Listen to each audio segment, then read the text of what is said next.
C'est la 3e semaine de la rentrée scolaire. Ici, à Masina Petro Congo, les élèves du collège Don Bosco primaire sont déjà prêts dès 6h45 pour les cours.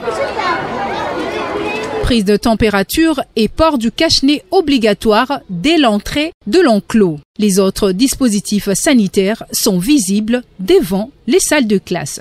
Et à l'intérieur de ces dernières, l'on peut constater le surpeuplement des élèves car le complexe scolaire Don Bosco est compté parmi les écoles qui appliquent la gratuité de l'éducation de base telle que édictée par le président de la République, Félix-Antoine Tshisekedi. Mais comment l'école gère-t-elle ses élèves? La rentrée a été effective, les amis sont là, c'est la classe de 3 ans. Ils sont là, ils ont cessé de pleurer. La première semaine, c'était un peu difficile. Le premier jour, les amis ont pleuré, il y avait des cris de pleurs, de larmes. Mais ça va quand même, les amis sont là, ils étudient déjà. Mais ils sont nombreux, ils sont très nombreux. Les amis sont là, c'est une classe peuplée, les enfants sont là en train d'étudier. Nous avons besoin de vos appuis, de vos encouragements. L'école maternelle, ce n'est pas comme l'école primaire.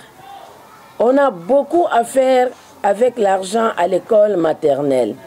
À l'école maternelle, il y a les enfants qui font caca dans des habits et nous devons prévoir quelques habits, des culottes et des chemises au bureau. Mais maintenant, avec la gratuité, nous ne savons pas prévoir tout ça. L'environnement doit être propre pour éviter des maladies autour de nos enfants. Nous-mêmes, nous manquons des créolines pour des toilettes. Nous manquons aussi des infectants. Or, pour que la santé soit bien, nos enfants aient une bonne santé, nous autres, l'environnement doit être propre. Même constat pour ceux du primaire qui se retrouvent à 3 par banc à cause du surpeuplement des élèves dans les salles de classe. La gratuité, oui, mais plusieurs défis sont à relever, comme l'explique le père préfet de cette école. Nous sommes à la 3e semaine et nous pouvons avoir un sentiment de satisfaction par rapport aux statistiques que nous avons. La rentrée s'est faite timidement la première semaine.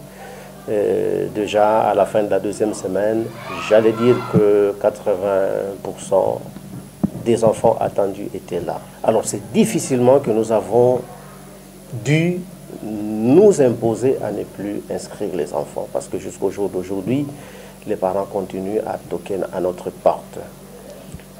Nous n'avons pas la capacité de prendre tous les enfants. Notre grande école primaire Don Bosco, Masina Petro Congo, a vraiment besoin d'être accompagnée dans cette gratuité.